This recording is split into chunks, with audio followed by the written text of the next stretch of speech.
भाई कुछ जिंदगी से पर्दे उठाने हैं आपकी। जी तो हम देखते हैं कि आपने ये क्या तीर मारे हैं या क्या आपके साथ ऐसे हादसा हुए हैं। Sure. ठीक है जी, रेडी है? ओके। ओके, क्या आयजा बचपन में टीवी देखकर सोचती थी कि घर में कैमरा लगा है? हाँ, ये आप कहाँ से ढूंढ के लाए हैं? ये घर से।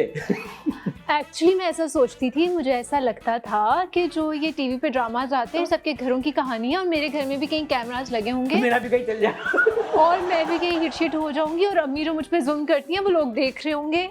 मतलब माशाल्लाह बचपन की पड़ती थी या जो भी घर में हो रहा होता था, तो मैं ना खाली कमरों में भी एक्टिंग कर रही होती थी कि कैमरा भी मुझे देख रहा है।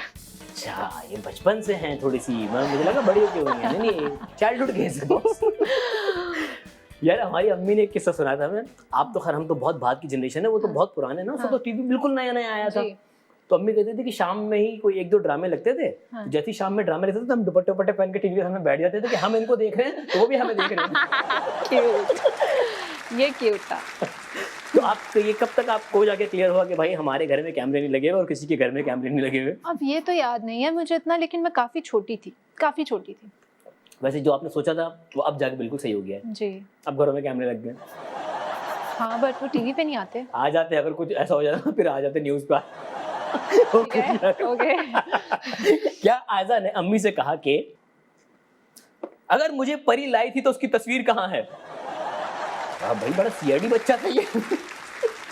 हाँ, क्योंकि बचपन में सबकी अम्मी ये कहती थी कि बेबीज जो होते हैं वो परियां लाती हैं।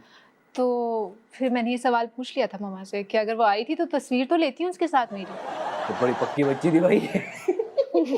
हाँ। यहाँ के बाद से फिर ये जो बच्चों का ट्रैक निकला जो कहते परिवारी कोई नहीं लाती, वो यहाँ के बाद से शुरू हुआ था। स्टार्ट मुझसे हुआ।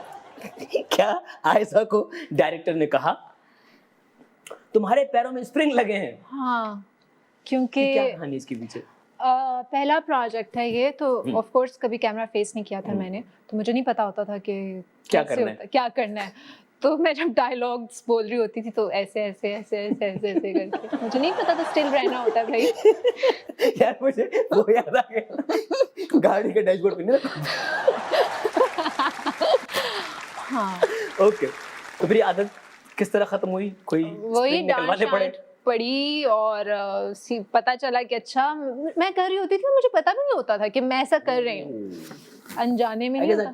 बॉडी वो कैमरे के लिए ट्यून नहीं हुई होगी एट दैट टाइम स्टार्टिंग में। और क्या क्या मुश्किलात आई थी शुरू में? और मुझे पता ही नहीं होता था कैमरा कहाँ पे है और शूट कहाँ हो रहा है। मतलब मेरा होता भी नहीं था शॉट और मैं एक्टिंग कर रही होती थी जब किसी दूसरे के सोलोज हो रहे होते थे। क्यूट। हाँ, इस तरह की बहुत सारी चीजें हुई हैं। और लाइंस याद करने में और अदायगी में मसला होता था शुरू में? हाँ, मेरी उर्दू बहुत बुरी थी। जब आपको पता ही नहीं है कि कैमरा कहाँ है, कहाँ देख के बोलना है, कैसे चलना है, तो लाइंस, आप इतनी सारी चीजें कैसे मैनेज करता है बंदा? मुझे लगता है आपकी सिर्फ तस्वीरें देख के आपको कास्ट कर लिया था ना उन्होंने। उन्होंने कहा नहीं, बच्ची को सिखा देंगे। बच्ची को कोचिंग में एडमिशन दिया था उन्होंने, हम ट्रेन करेंगे। वैसे नहीं, ये बहुत मुश्किल काम नहीं, आपको नहीं लगता? Yes. एक नया बंदा कवर के लिए तो बहुत मुश्किल होता है। बहुत मुश्किल है। आपने लाइंस याद करनी है, कैमरा देखना है, क्यूज अपने याद रखने हैं, मूवमेंट्स आपको अपनी याद रखनी है, लाइट देखना है। बाकी जो एक्टर्स खड़े हुए हैं उनकी जिम्मेदारी आप पर है कि अगर आपने गलती की तो उनको भी अपनी लाइन दोबारा बोलनी पड़ेगी। आपने अपनी लाइट नहीं काटनी, आपने दूसरे की लाइट नहीं काटनी। आपके सामने बंदा नहीं खड़ा, आपने दीवार से बातें करनी है। यार हाँ, एक्टर को ना थोड़ा बहुत पागल होना चाहिए, ये ऐसी नहीं है, ये सही बिल्कुल अपनी जगह पर ठीक है। ये थोड़ा सा जो केस हुआ ना, हम भी ऐसे ही हैं। अब एक्टर नहीं है सामने, हम दीवार को देख के लाइनें बोल रहे होते हैं। दीवार से प्यार भी किया हमने बहुत दफा, दीवार के साथ रोमांस भी कर रहे हो। दीवार से रोमांस कर रहे थे।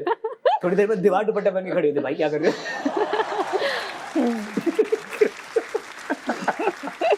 सबसे वियर्ड एक्सपीरियंस सेट पे क्या हुआ था? अब याद आएगा तो मैं आपको बताऊंगी, अभी याद नहीं आ रहा। ओके जी, अगला। क्या आयजा को ये कहा गया कि हटाइए, तुम सिर्फ शक्ल से भोली लगती हो? बोला ना मैंने अभी आपको। वाकई नहीं? अब जो मेरी दोस्त हैं उन्होंने तो बचपन से जानती हैं, उन्होंने मेरा असल चेहरा देखा हुआ है, असल पर्सनालिटी। ओके। तो okay, I would love to know that. वैसे मैं बहुत मासूम हूँ, इसमें कोई शक नहीं है, मैं बहुत भोली हूँ, लेकिन अक्सर मुझे ये लोग कहते हैं कि तुम जितनी भोली लगती हो उतनी होनी। क्या ऐसा रूप देखा उन्होंने आपका? पता नहीं, जबकि मैं इतनी मासूम हूँ। अच्छा, खुद कह भी दिए कि मैं शक्ल से मासूम हूँ, मासूम नहीं, फिर कहीं मेरे दोस्तों ने मेरा असली रूप देखा। नहीं, वैसे आप बताएं कि मैं मासूम लगती हूँ कि नहीं लगती? भाई लगती तो है, दिखने में तो है। बाकी पर्सनली हम हमारी एक दो मुलाकात हुई, हमने एक दो हाँ। शो साथ किए थे, लेकिन अंदर का हाल तो अब दोस्त जाने अल्लाह जाने। नहीं मैं मासूम हूँ, चल नहीं है मासूम। नहीं। क्या आयजा से अगर कोई मर्द मजाक करे तो फौरन शटअप कॉल देती हैं? मजाक करे अगर मेरा उसके साथ मजाक है तो, हाँ। अगर मजाक नहीं है तो दूर है। ऐसा हुआ है कभी? मेरे साथ मसला ये है कि जिस बंदे से मैं कनेक्ट नहीं होती, जिससे वाइब्स नहीं आती, मैं उससे बात नहीं कर सकती। ऐसे ही होना चाहिए। मैं नहीं कर सकती, मुझसे फेक नहीं बन के रहा जा सकता। अक्सर लोग होते हैं ना कि आपका दिल नहीं कर, आपको अच्छा नहीं लग रहा, फिर भी आप झूठी मूठी। हाँ मुझसे वो बिल्कुल नहीं, बिल्कुल भी नहीं। तो कभी हुआ कि सेट पे कि कोई एक्टर जो आप हाँ को तंग कर रहा हो और आपने नहीं। बोला शट अप? तंग कोई नहीं कर सकता। मजाक किया हो उस तरह का? हाँ डांट दिया आपने? बोल देती हूँ प्यार से या इसी लहजे में कि मेरा आपसे मजाक नहीं है तो आप भी नहीं करें। उनका क्या रिस्पॉन्स आया कैसे? वो झेप के हाँ ही हूँ करा उन्होंने या? लोग मेरी बात को बुरा नहीं मनाते, पता नहीं क्यों, मुझ में ऐसी क्या बात है। भाई वो अब हम क्या कह सकते हैं, आयजा ने हमें स्पीचलेस कर दिया।